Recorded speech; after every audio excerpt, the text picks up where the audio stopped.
কক্সবাজারের জিলংজা ইউনিয়নের ১ নম্বর ওয়ার্ড ইসলামাবাদে চলাচলের রাস্তায় চরম দুর্ভোগ সৃষ্টি হয়েছে।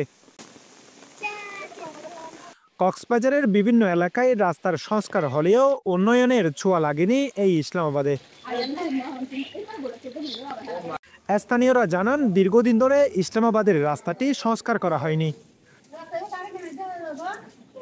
ইসলামাবাদ ও গ্রিতপল্লীর প্রায় ৩০,০০০ মানুষের চলাচলের এই রাস্তা দ্রুত সংস্কার করার দাবি জানান তারা। দীর্ঘদিন ধরে এই রাস্তা ইসলামাবাদ আর এবং গীতপল্লী এই ফলেনডাকাটা বলে যে এখানে পুরা ৩০,০০০ মানুষ যাতায়াতের রাস্তা, এটা এই মূল রাস্তাটা নিয়ে আমরা দীর্ঘদিন যাবৎ আজকে কষ্ট পাচ্ছি অনেকদিন ধরে। তো অনেকবার আমরা চেয়ারম্যানের কাছে গেছিলাম, মেম্বারের কাছে গেছিলাম, জেলা পরিষদের কাছে গেছিলাম, আমরা কোনো সুরক্ষা পাই নাই। তো দীর্ঘদিন এই মানুষের জনভোগীর মানুষের এই যে রাস্তার ড্রেন আর রাস্তার খালবাট নাই, ঠিক নাই, রাস্তার ইট বালি সব নেমে গেছে রাস্তার ড্রেনের মধ্যে। প্রতি বছর বর্ষাকাল আসলে আমাদের ড্রেনটা ভেঙে, রাস্তাঘাট ভেঙে কাদায় ভরপুর হয়ে যায়, যার কারণ ছোট ছেলেমেয়েরা স্কুলে যাইতে কষ্ট হয়। অনেক বৃদ্ধরা আছে, এরা রাস্তাঘাটে গাড়ি ঘোড়া চলাচল করতে কষ্ট হয়। কারণ খাস করে পুরা কক্সবাজারের মধ্যে উন্নয়ন হয়ে গেছে রাস্তা সবগুলা। আমাদের ইসলামাবাদের রাস্তা নিয়ে বিরাট একটা দুর্ভোগে পড়ছি আমরা।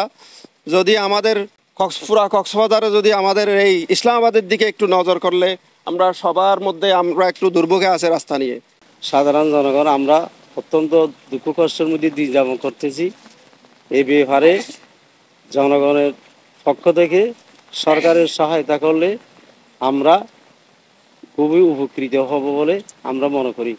আর আগে রাস্তাঘাট আগেও ভাঙা এবং ইও ভাঙা, আর হন উন্নতি করি না পারি।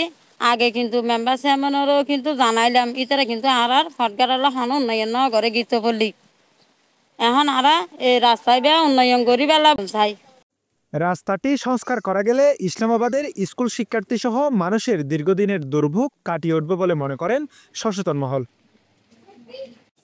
News desk, CCN.